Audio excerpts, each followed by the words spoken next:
Multa il foglio sta recorregut si tu passaggio sen ripare tronigliaie ioi. Memoraio chi annavo, chi un malgela y partoi la recorría la play rapida ebla.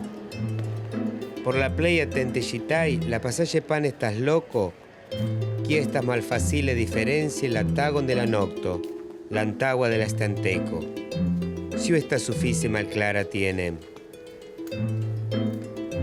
Por momento y alvenas al pensi, ol tiu colicio mi cungento quiu parola salía en limboin, quiu java salía en cutimoin, quiu apartenas el alia tempoica y loco. Mejor dejo de practicar el esperanto y comienzo con esta crónica sobre el pasaje y los diferentes lenguajes.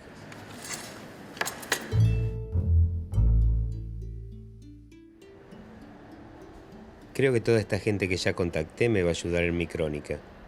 Comenzar con una lingüista me pareció lo más apropiado. Hola, ¿cómo estás? ¿Qué tal? ¿Cómo estás? Bien. Bien, gracias por venir. No, gracias a vos por invitarme.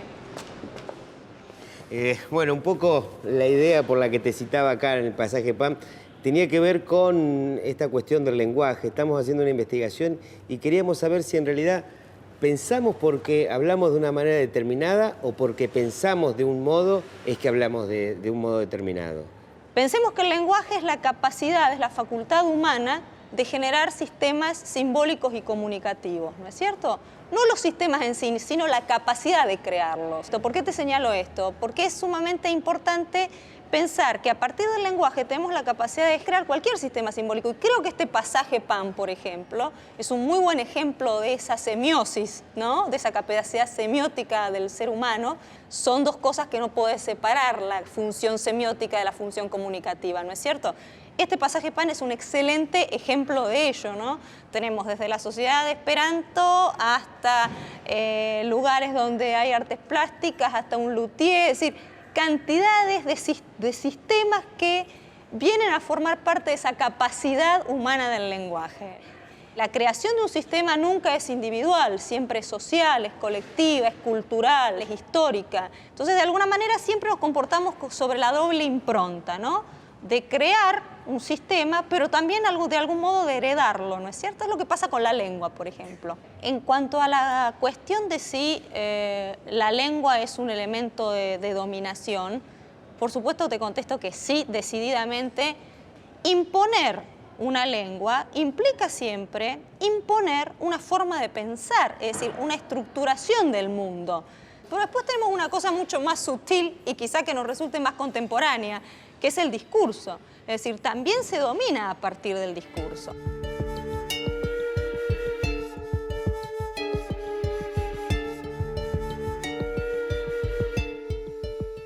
No sé si es la intención de decir existe un único lenguaje, creo que no, pero sí existe un modo común de comunicación.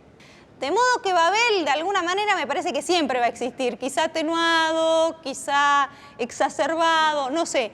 Me parece difícil que lleguemos a romper el mito de Babel, frente a que, a pesar de que a lo mejor sí podamos lograr tener un medio de comunicación bastante estandarizado y bastante general. No se puede crear una lengua que van a usar seres humanos.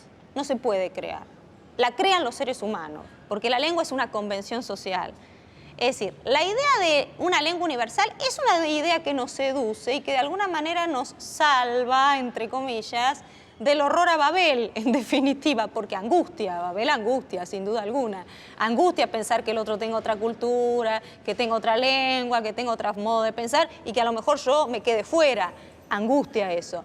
Porque hay un principio básico, un idioma nunca es universal. La palabra idioma viene justamente del griego, idios. Idios en griego significa lo propio.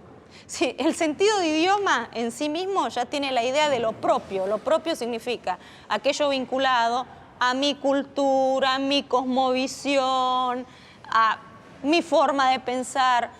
Fatalmente, aunque quisiéramos tener una lengua universal, no la podríamos tener nunca.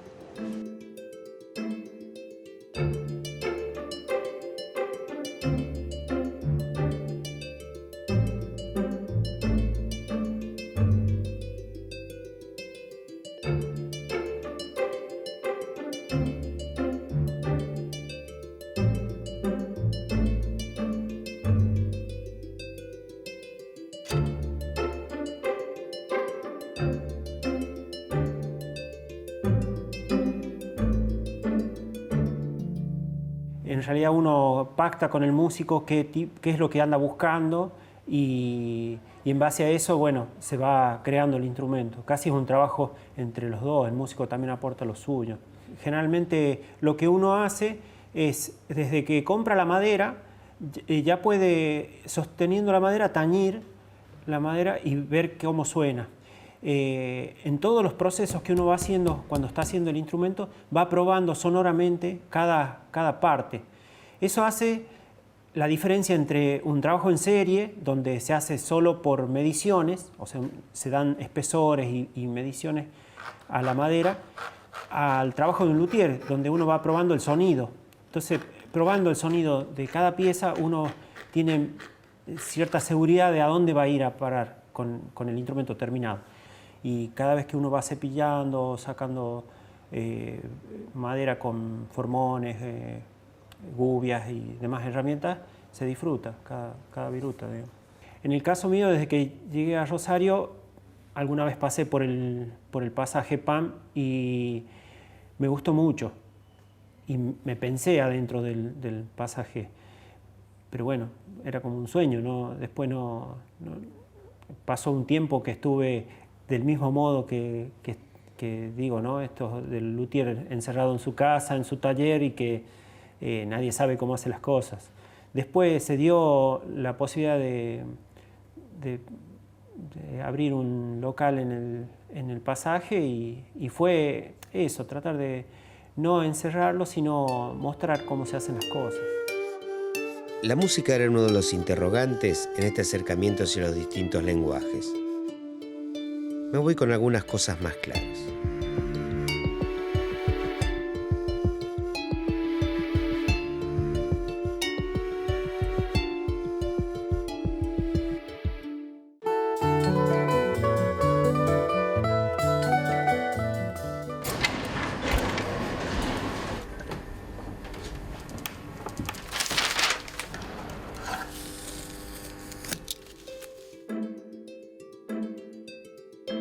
Nada más lejos de mi mundo que la moda y el diseño.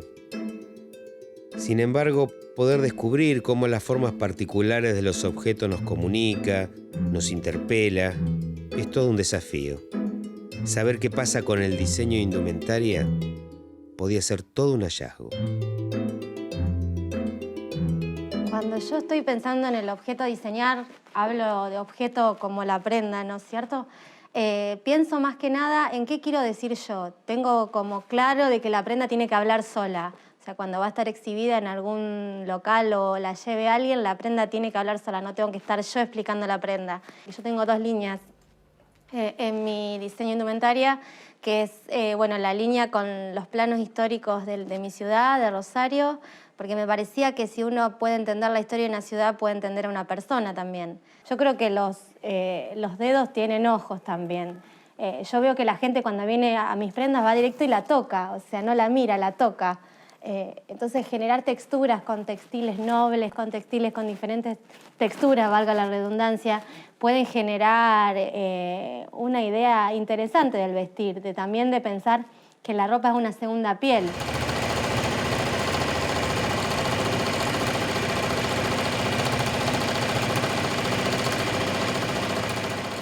con el tema internacional es muy requerido esa necesidad de ese regionalismo que nosotros tenemos.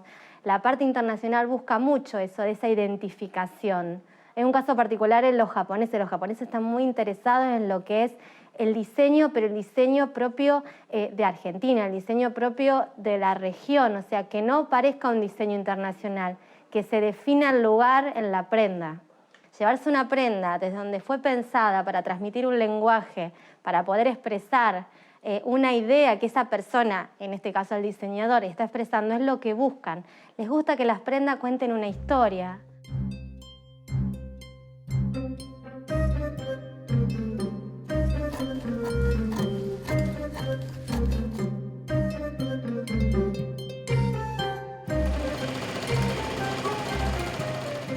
La idea del diseño de autor es buscar esa identidad y que la persona al elegir el diseño de autor está eligiendo una identidad propia también, una forma de vestir diferente, buscarse en esta masividad que nos pretende la moda, la llamada moda. Nosotros no hacemos moda, nosotros hacemos diseños.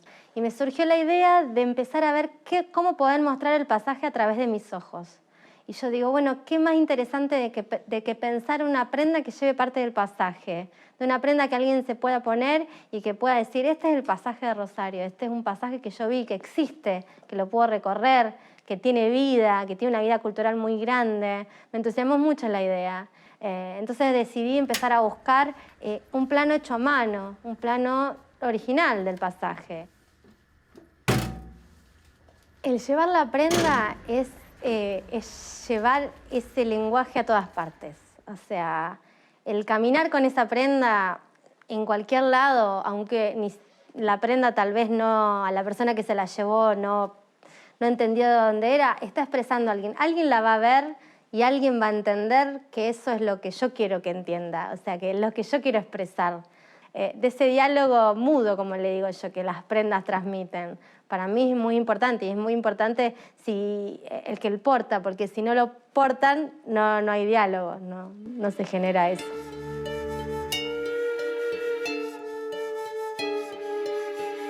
Este sótano, que se parece a un túnel, es un buen lugar para empezar a saber algo más de este pasaje. La historia dice que el pasaje, tal como está hoy de Santa Fe a Córdoba, se origina en un pasillo por calle Santa Fe. Pero no quiere decir que haya sido la primera construcción. Se origina como pasaje aquello y atraviesa la construcción que ya existía de este lado, que es la de la familia Lejarza. En ese momento ya el pasaje pertenece a Andrés Pan, quien fuera el último propietario, y antes, bueno, posteriormente Andrés Pan se lo cede de una manera casi, diríamos, muy propia del siglo, al Banco de Londres, por una pensión para él de por vida, y a los 3 meses muere. O sea que es casi como la historia de la Argentina con Inglaterra, no sé. En realidad tiene una influencia italiana los dos sectores, uno más viejo que el otro. La materialidad son distintos, esto es piso de Carrara, de mármol, este cuadriculado que vemos tipo damero de ajedrez en blanco y negro. De aquel lado tiene baldosas graníticas, baldosas de cemento y también unos lo que ahora se llama porcelanato, que son unos venecianos octogonales que arman un dibujo muy lindo en el piso de la planta baja.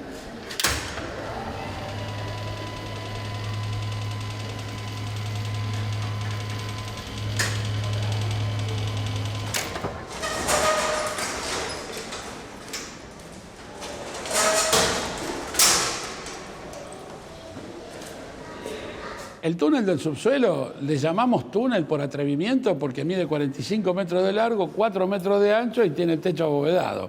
Y vos te parás en el medio y decís, esto es un túnel, pero va hasta la pared que está ahí. No atraviesa nada, no va a ningún lado.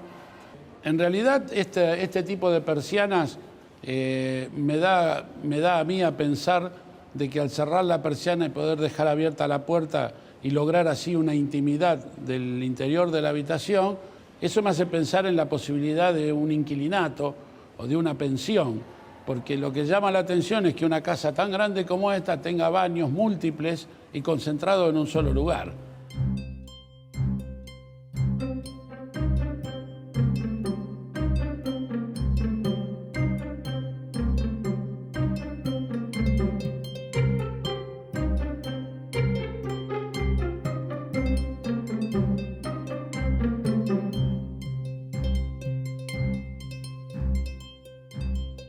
Se abre como un pasaje público. ¿Qué significa esto? Que no era una galería privada, era un pasaje público que tenía numeración de calle. Los locales que ustedes ven en planta baja y en planta alta tenían el número de la altura de la calle de Maipú. Las habitaciones de planta baja no están vinculadas entre sí, por lo tanto son unidades independientes. Las habitaciones de planta alta tienen todos una puerta que la une, como el viejo criterio de la Casa Chorizo, lo cual da que pensar que a lo mejor en planta baja había comercios y en planta alta se alquilaba como habitación.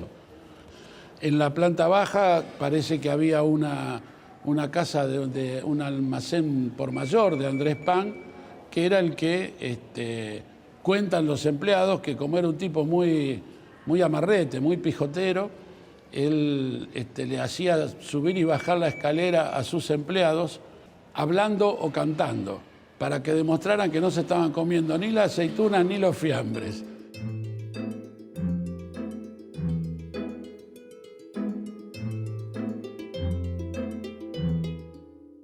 El esperanto tuvo pretensiones de universalidad en su momento. Ahora solo es un enigma más entre estos pasillos y escaleras, que parecen confundir más que la multiplicidad de lenguajes.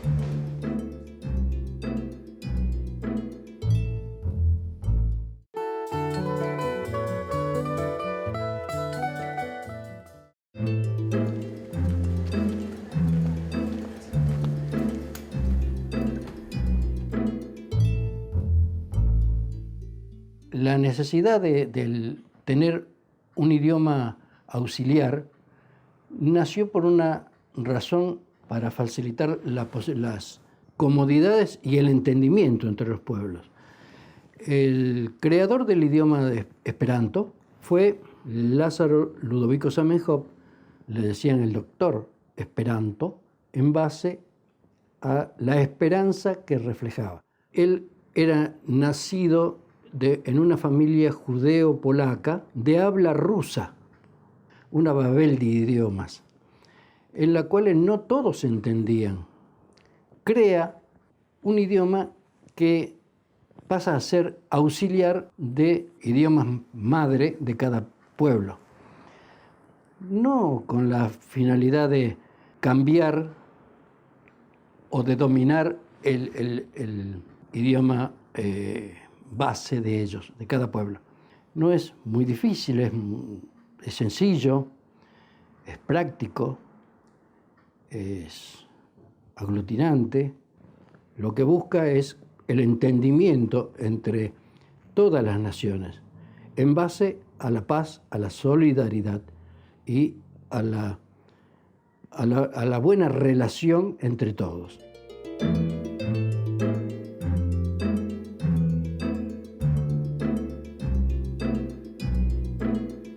Nosotros aquí en Rosario fuimos uno de los pioneros, si se quiere, en el país, y acá funcionó la Liga Argentina de Esperanto.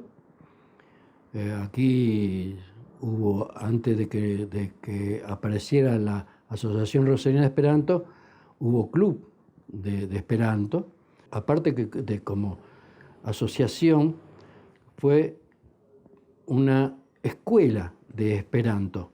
Nuestra formación en base a los principios que nos legó el creador del idioma.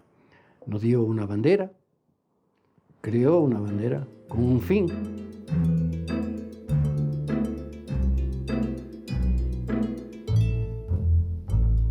Lucho por lo que me parece que es primordial en la vida: la paz, la concordia y la tranquilidad de espíritu y de forma de vida.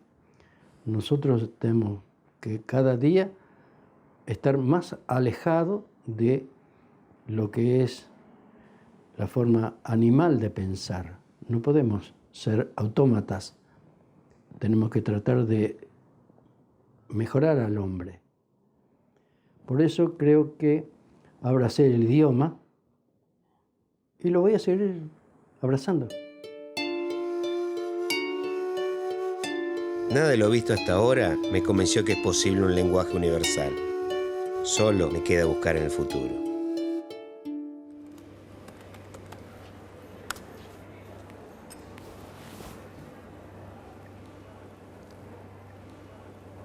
¿Qué tal, Roberto? ¿Cómo estás? Hola Marcelo, ¿cómo estás? Sí, mira, te molestaba por lo siguiente. Estamos haciendo una investigación sobre el tema del lenguaje. Estamos acá en el pasaje PAM, en Rosario. Y bueno, creo que vos, dedicándote al tema de lenguaje digital, no podía evitar preguntártelo. Y quería saber, ¿es posible, digamos, que el lenguaje digital se convierta en universal? Una interesante pregunta. Debe ser que el mundo se ha hecho más pequeño, la globalización se ha desarrollado más, el multiculturalismo lo ha llevado a que los lenguajes se derramen, por lo menos por las grandes ciudades y más, y evidentemente uno tiende a pensar que hay lenguajes que se han masificado tanto que podríamos decir que son universales.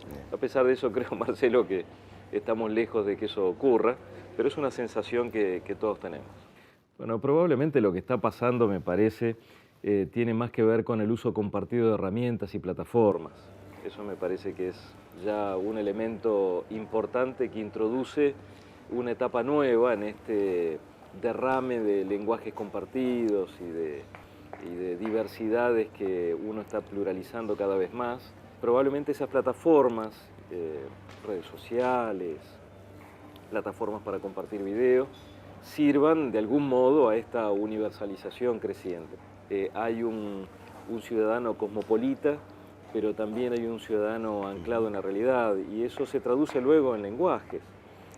Hay un diálogo diferente entre lenguajes, primero porque las plataformas son más compartidas y segundo porque las personas se han apropiado de los medios para producir. Yo creo que efectivamente es ese nomadismo, esa creciente movilidad en la cual vivimos hoy. Las grandes ciudades están sobre todo concentrando, desde el año pasado lo hemos visto por las estadísticas oficiales a nivel mundial, un año histórico, un hito significativo en la historia de la humanidad, que es el hecho de que por primera vez hay más personas viviendo en ciudades que en el campo. Me parece que lo que está cambiando es el valor cultural del trayecto. Es decir, el sistema de medios, el sistema de mediaciones con el mundo de la producción audiovisual estaba regido por el destino. Digo, había que correr para llegar a casa para las 8 de la noche, sentarse frente al televisor y poder disfrutar de lo que ofrecía la grilla de programación. Entonces, el trayecto no tenía valor cultural en sí mismo. Ahora las personas tienden inclusive a aprovechar todas las bifurcaciones para salir de la rutina. Esa hora y media de trayecto de ida y de vuelta, teniendo el mismo paisaje de ida y de regreso, está siendo suplantado por una forma diferente de vivir. Muchas gracias, Roberto. A vos, Marcelo. Muchas gracias. Un abrazo grande, ¿eh? Chao.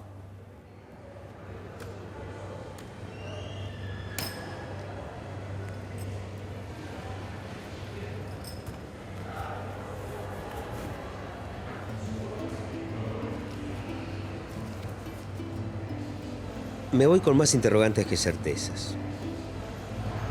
El pasaje PAM se parece mucho a un boceto garabateado del mito de Babel. Conviven una multiplicidad de lenguajes, parecen de distintos orígenes, de distintas culturas, pero todos de algún modo logran entenderse a pesar de que no comparten el mismo idioma. Me espera la calle. Ahí la sensación no es muy diferente. A veces tampoco nos resulta fácil entendernos, pero esa es historia de otra crónica.